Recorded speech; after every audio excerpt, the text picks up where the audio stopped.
May mga marka siya eh. Dapat yung walang mga marka. Tulad nito eh. Yan. Maliliit lang siya pero napaka-juicy.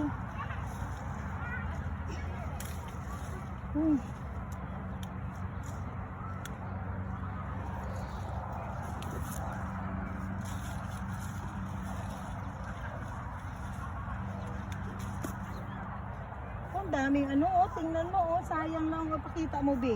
Pakita mo yung mga natatapon sa baba. Diyos ko, kung malapit lang to sa Pilipinas, sa ganda to pamimigay. Ang liit lang siya pero very juicy.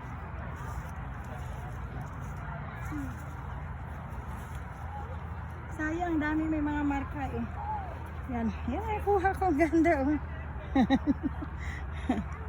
Yan, oh, sige na. Galing, galing, galing, galing. Okay, be, dami na natin. Oh, pakita mo yung nakuha natin na. It's already a ball. Lahat. Yan, tutok mo yung ano. Where are we gonna store this? In your stomach. What? Yep.